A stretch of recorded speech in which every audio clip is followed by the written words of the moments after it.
Ladies and gentlemen, welcome to our 9 p.m. English News Edition. Here are the top stories.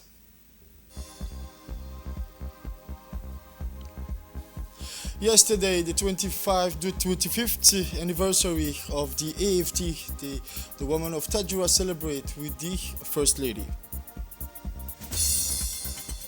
Minister oversees distribution of zakat funds as Ramadan approaches. And for the international news, this Friday, Riyadh invites Arab leaders to a meeting on Gaza. Details on this news edition. Welcome to our newsroom. Yesterday, the Tajura region celebrated the 25th anniversary of the Tajura Women's Association under the high patronage of the First Lady and President of the UNFD, the National Union of Djiboutian Women, Mrs. Khadra Mahmoud Haid.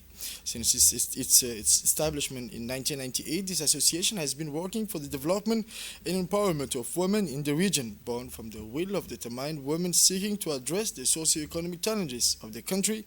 It has initiated many projects aimed at strengthening their independence and active participation in economic and social life.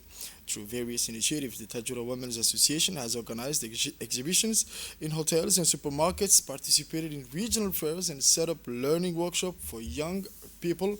This year's theme, Empowerment, Tradition, and Resilience, reflects the association's commitment to promote the emancipation of women while preserving cultural tradition and highlighting their adaptability in the face of contemporary challenges.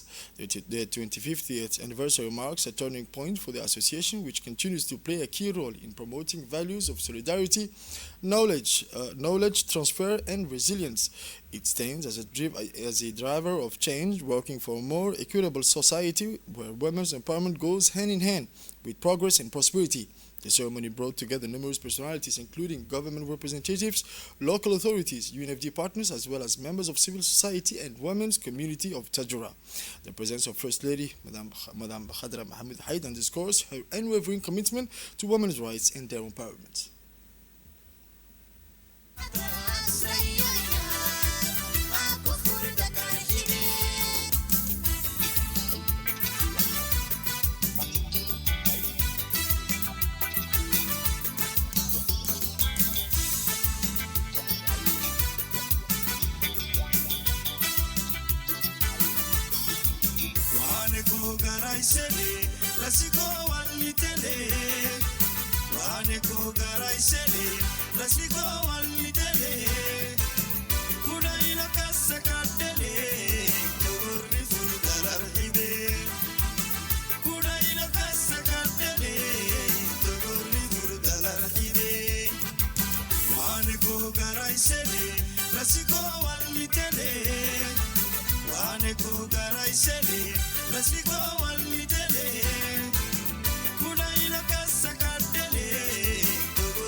As part of this celebration, the First Lady of Djibouti, Madam Khadra Mahmoud Haid, visited the various exhibition stands showcasing artisanal projects, cultural works, and economic initiatives led by the women of the region. This exhibition provided the women of Tajra with a platform to present their talents, projects, and innovative ideas. Female empowerment is now a major issue both for the preservation of their identity and for local economic development. Mrs. Khadra Mahmoud Hay took the time to engage with the exhibitors, closely examining their creation and ambitions. She praised their commitment to community development, emphasizing the importance of their contribution to the local economy in the promotion of Tajura's cultural heritage. The exhibition highlighted the richness and diversity of local craftsmanship, with unique pieces reflecting the skill and creativity of the region's women. These creations reflect both the depth of their cultural heritage and their determination to address socio-economic challenges. Beyond its economic aspect, this event helped to highlight the essential role of Tajura's women who are passionately working to promote collective work and sustainable development dynamics. The First Lady's visit to the exhibition stands was one of the key moments of the celebration, offering official recognition to the women entrepreneurs and encouraging them to continue their initiatives for the benefit of their community.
And now the celebration of this 25th anniversary of the Tajura Women's Association resonated with traditional melodies, creating a musical atmosphere full of culture and emotion. This significant event brought together numerous dignitaries, including female government members and high-ranking officials of the country, highlighting the importance placed in the empowerment of and development of women in the region. In a festive and friendly atmosphere, this commemoration underscored the essential role of the Tajura's Women Association, which since its creation has tirelessly worked to promote the empowerment of women through social, economic, and educational initiatives.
During the celebration of the 2050th anniversary of the Tajura Women's Association, the president of the AFT took the opportunity to address the gathering and present a comprehensive review of the association's achievements over the year. She highlighted the significant progress made in empowering women in the region through various social, economic, and educational initiatives. She also shared the association's vision for the future, outlining the ongoing project and the new goals set to further strengthen the role of women in Tajura and beyond. Emphasizing the need for continuous growth, she discussed how the association plans to tackle the remaining challenges in the coming years.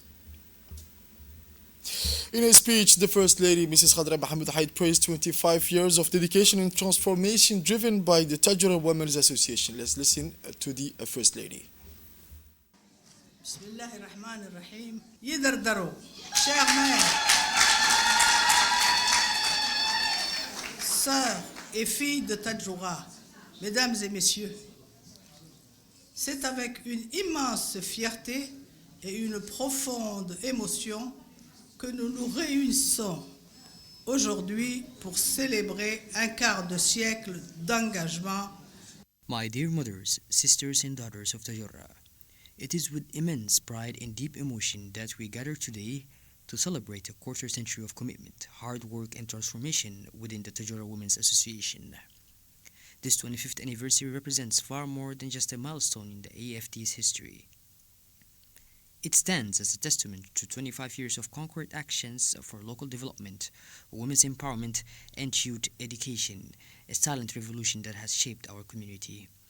Since its independence, our country has undergone a profound transformation marked by the establishment of new institutions, the expansion of education and economic growth. The women of Tajura have played a fundamental role in this transition. From the very beginning, they have demanded their rightful place in education and economic life, laying the foundation for gradual change. This desire for progress has driven bold initiatives that have allowed women to establish themselves as pillars of Tajura society. These initiatives have redefined the role of women, allowing them to be more than just mothers and wives, but also key players in the economic and social development. Through determination, the women of Tajura have risen to decision-making positions, created businesses, and actively participated in the political life of our country. This journey deserves to be celebrated and should serve as an inspiration for future generations. Ladies and gentlemen, today, as we look back on the progress made since independence, you can be proud of what has been accomplished. The women of Tajura have risen, fought, and continue to build the future with determination. They embody the spirit of innovation and resilience that defines our beautiful region.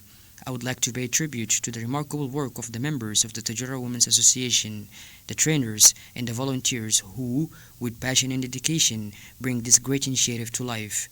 Your commitment, solidarity, and perseverance have transformed lives and planted hope in many households. Continuing her speech, the First Lady stated that the Tajura Women's Association remains a driving force for progress and innovation within the community. She also paid a heartfelt tribute to Mrs. Hassan Ali.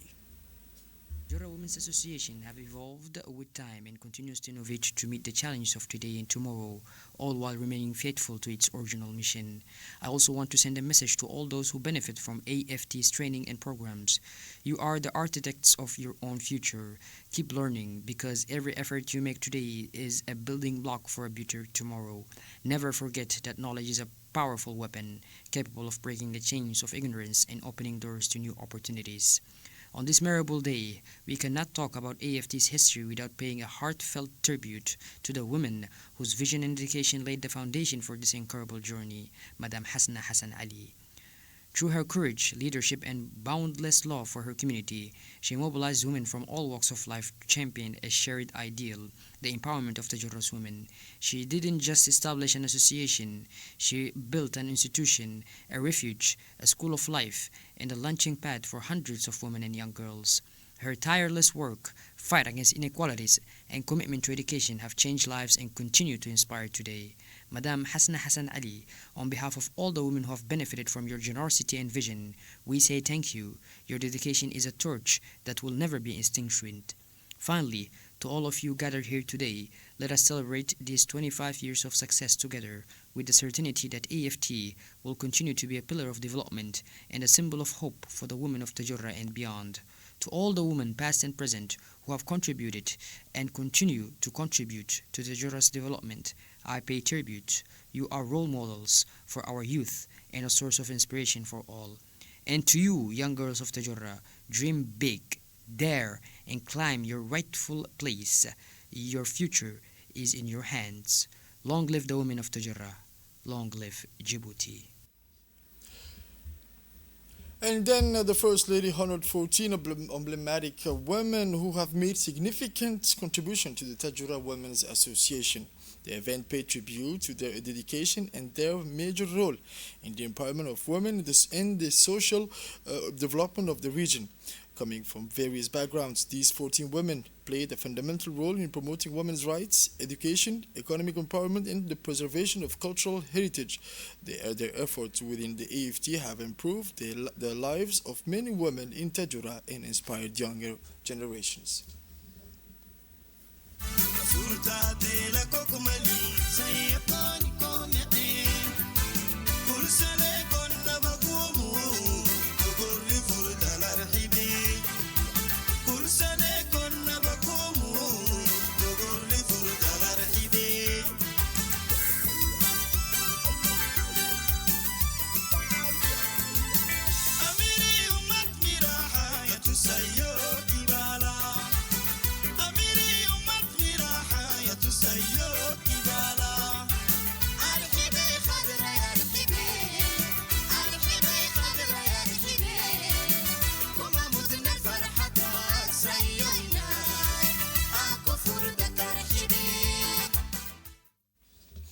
During the ceremony, participants highlighted the essential role of Tajura Women's Association in the development of the community, particularly through women's empowerment, education, and entrepreneurship over the past 25 years. The prefect of the region of Tajura said that these women have proven their ability to create opportunities and drive change.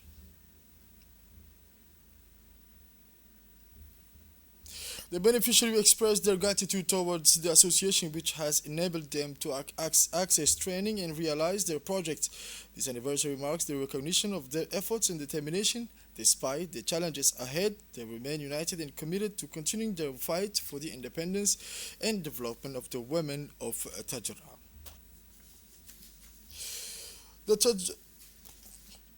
Recently elected the head of the Tajura Women's Association marked a significant milestone last night, celebrating its 25th anniversary.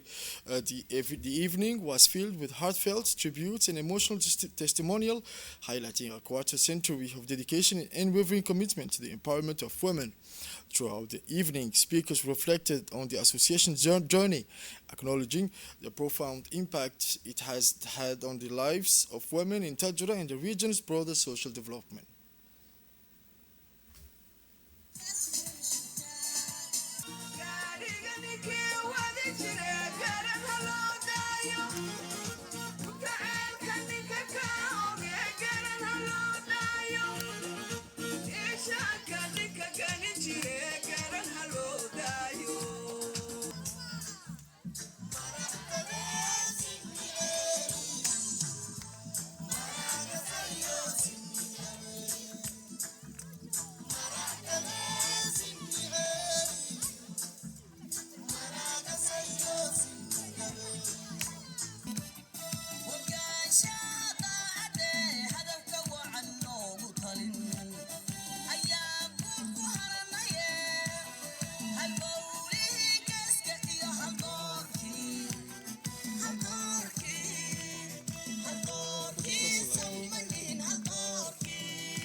And now, recently elected to the head to the African Union Commission, Mahmoud Ali Yusuf brings pragmatic and visionary leadership for the Future of Africa.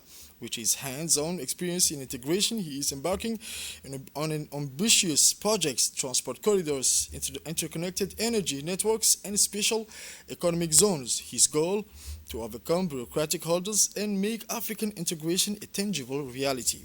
A leader who advocates for shared sovereignty where each nation contributes its strengths. Mahmoud Ali Yusuf is a man determined to push Africa forward and concrete it and measurable actions. In the face of numerous challenges, Mahmoud Ali Yusuf possesses the experience, credibility, and determination needed to instill renewal and make African integration a tangible and sustainable reality.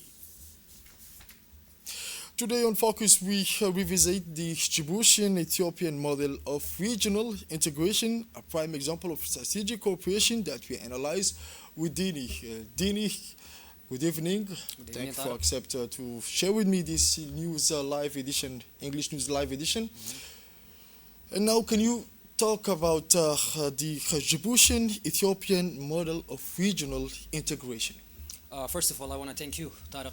It's a pleasure to share the stage with you. This is a big question, Tariq. Mahmoud Ali Yusuf taking over as the head of the African Union Commission.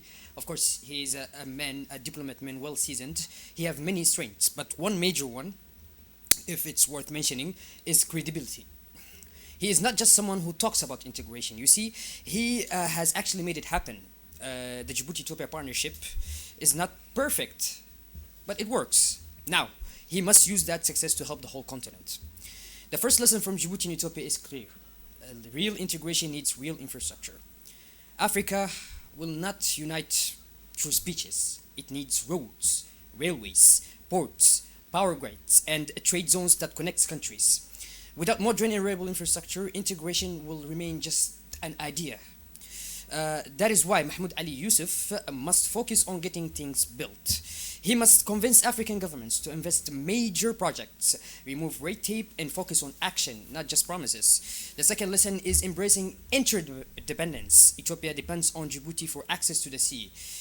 This was a bold choice based on trust, of course, not fear of losing national control. Mr. Mahmoud must promote this mindset across Africa, that working together makes countries stronger, not weaker. Finally, he must bring a practical, results-driven approach to the African Union. Now, too often leaders make big announcements with no follow-up.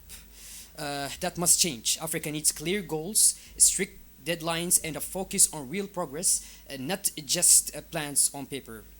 Now, as you know, Tariq, I saw Mahmoud Ali Yusuf leadership up close when I covered the Majdala Africa debate a few months ago. He didn't just talk for the sake of talk.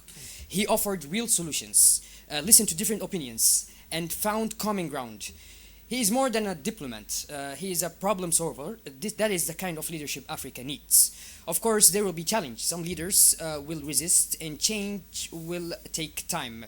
But Mr. Mahmoud has a rare opportunity. He has the experience, the respect, and hopefully the drive to make a difference. If the Djibouti-Ethiopia model can work across Africa without going out of your question, then integration will no longer be just a dream. It will become a reality that helps every African nation and makes Africa stronger on the world stage. That is what we hope for him, for us, and for the African continent. Thank you, Tara. Thank you, Mr. Dini, for detailing this issue and this situation and this election, the new elected president of the African Union Commission.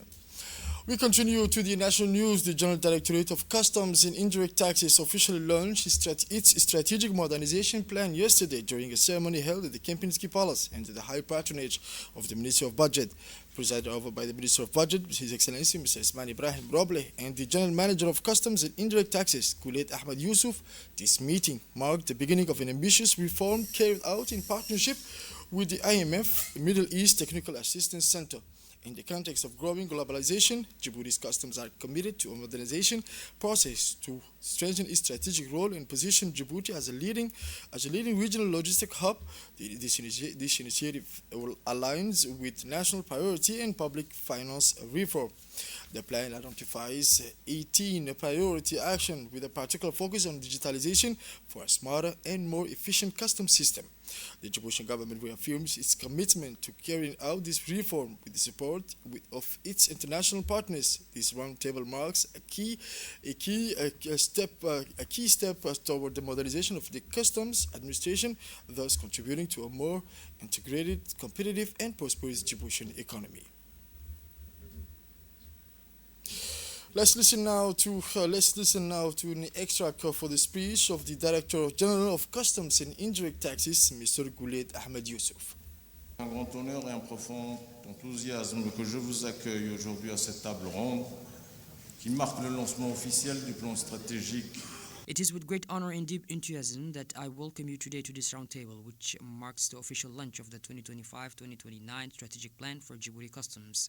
This inaugural plan aligns with the ambitious momentum of Vision Djibouti 2035, a vision that aims to establish our country as a leading regional hub, a center of connectivity and trade, with the ultimate goal of radically transforming our economy and enhancing its global competitiveness.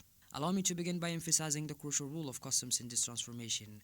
Customs is not merely a key player in revenue collection, it is also a fundamental pillar in the trade facilitation, national security, and the implementation of public policies designed to strengthen economic development. The 2025-2029 strategic plan, developed with the support of IMF and METAC experts, is built around four major pillars, each serving as a cornerstone in our ambition to modernize the customs sector and adapt it to the evolving demands of the global economy. First, fiscal administration. We are committed to modernizing and streamlining our fiscal system, with a particular focus on improving revenue collection and reducing processing times for customs procedures. An efficient customs administration is essential to ensuring the transparent and effective management of natural resources. Second, regional integration and trade facilitation. As a strategic gateway between East Africa and the rest of the world, Djibouti must strain its economic ties with its neighbors. Third, security and safety. In a global environment where transitional threats are becoming increasingly complex, Djibouti Customs plays a vital role in preventing illicit activities. This pillar focuses on enhancing our customs security capabilities, particularly in combating various forms of trafficking and fraud. Finally, governance and organizational training. Enhancing governance and organizational efficiency is at the heart of this plan. Customs intends to restructure itself to better address current challenges, ensuring optimal management of human and material resources while fostering a culture of transparency and integrity. Let's listen now to the Minister of Budget, His Excellency Mr. Ismail Ibrahim Roble. Un immense honneur de lancer cette table ronde organisée avec le soutien du FMI METAC et nos partenaires techniques et financiers. It is a great honor for me to launch this roundtable discussion. I warmly welcome you all to Djibouti and sincerely thank you for your presence, which reflects your interest in the proper functioning and administration of customs. This roundtable is being held in a context of increasing globalization, a crucial moment when the Ministry of Budget continues to strengthen its reform and modernization process. These efforts align with our country's vision of positioning Djibouti as a key logistics hub in the region. The organization of this workshop is at the heart of our national priorities and is also aligned with the public finance reform strategy developed following the 2022-2023 Public Finance Assessment. This strategy aims to upgrade Djibouti's fiscal system through a transition that enhances both custom taxation and domestic taxation, particularly by exploring untapped revenue sources. Today, customs revenue targets are largely being met, thanks to the efforts of the administration. To 2029 are as follows: optimizing customs revenue collection by strengthening administrative capacity, supporting regional integration efforts and facilitating trade, enhancing customs control to combat fraud and transnational crime in collaboration with border agencies, investing in organizational development, human resource capacity, and strengthening internal communication. This strategic plan that will be presented to you today outlines a series of key strategic initiatives, identifying priority actions with clear objectives and expected outcomes across multiple areas. This marks a decisive step in ensuring that Djibouti's customs administration is well equipped to support the country's economic ambitions while maintaining transparency, efficiency, and security in trade operations. And now, as part of its commitment to the values of solidarity and mutual aid, The Diwan of Zakat attached to the Ministry of Muslim Affairs and Waqf Assets carried out the distribution of Zakat funds for the year 2024 as well as the third and fourth installment of the sponsorship program for orphans. This major event took place in Dikhil under the supervision of the Ministry of Muslim Affairs, Mr. Mumin Hassan Barre, accompanied by a delegation that includes the Director General of Waqf and Zakat, Mr. Sulaiman Hassan Hussein Musa. Upon arrival, the ministerial delegation was welcomed by the Prefect of the region, Mr. Hassan Abdi Roble, with whom they discussed the impact of this initiative and the mechanism implemented to ensure efficient and fair distribution of the funds to vulnerable population. During this operation, more than 100 beneficiaries, including disadvantaged families, elderly people, and people with disabilities, received financial support. Additionally, over 80 orphans benefited from the sponsorship program. It should be noted that the total amount of zakat collected for 2024 amounts to approximately 160 million franc Djibouti. A portion of these funds has already been distributed in the capital, and operations will continue progressively in various regions of the country according to a well-defined plan.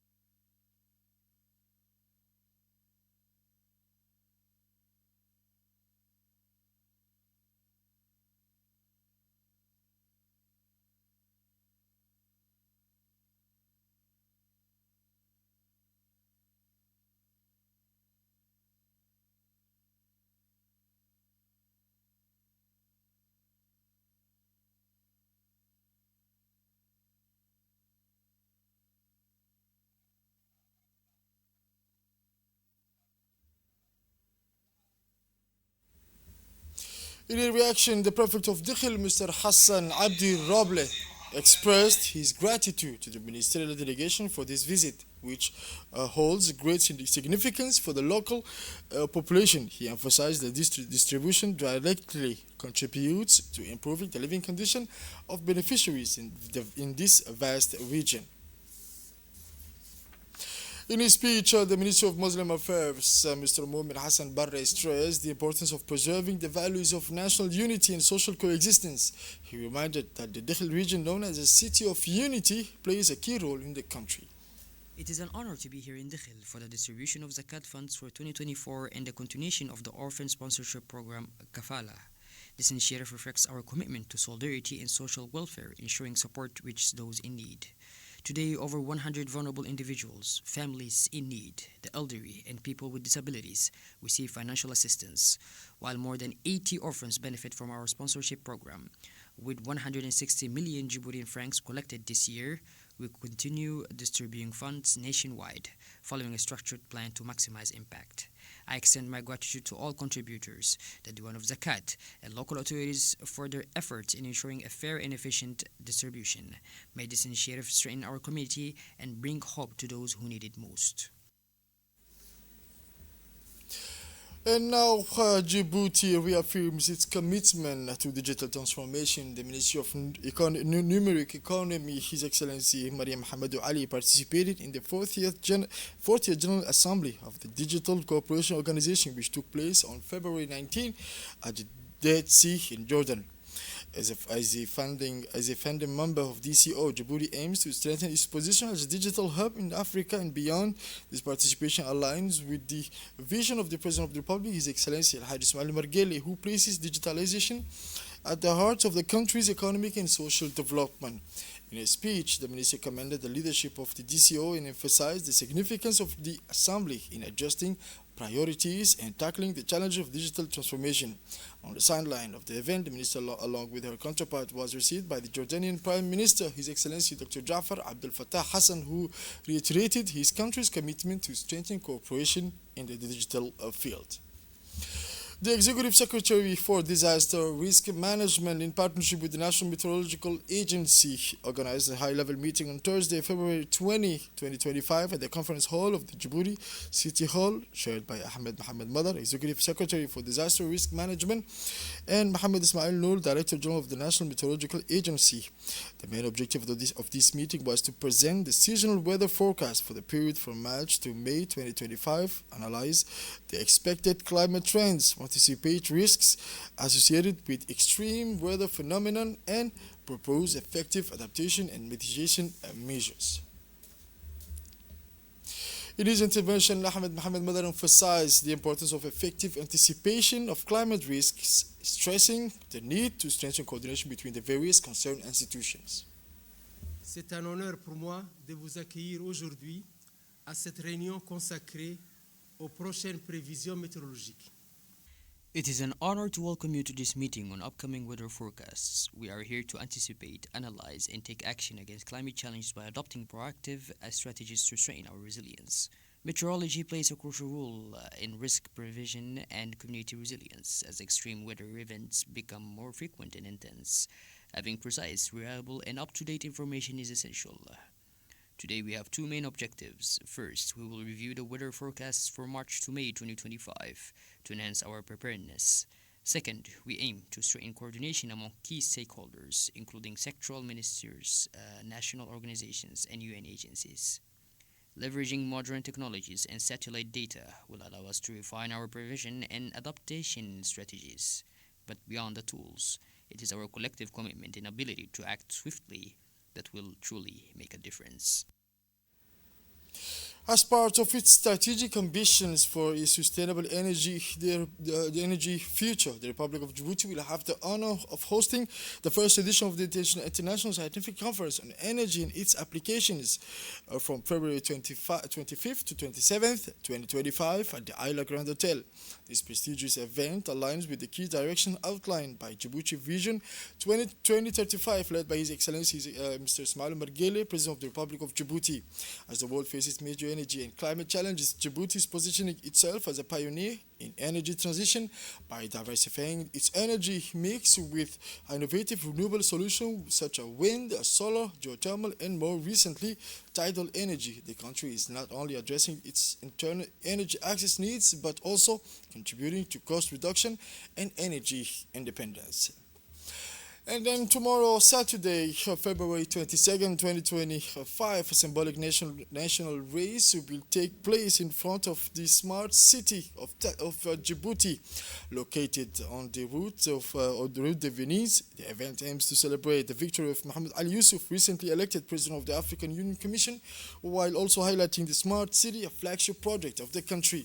Organized in collaboration with Touch Road International Holding Groups, this race will bring together citizens and local stakeholders to first celebrate the historic election of Mohamed Ali Yusuf. This success strengthens Djibouti's position on the continental and international stage. At the same time, the race will showcase Djibouti's smart city. The start and finish of the race will be held in front of the smart city, symbolizing Djibouti's ambition to become a major technological hub in East Africa.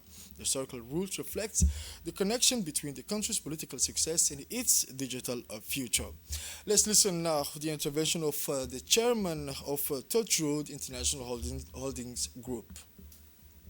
It's our great honor to work together with the Djibouti government and the city of Djibouti to co-organize this 2025 Touch Road International Half Marathon in Djibouti.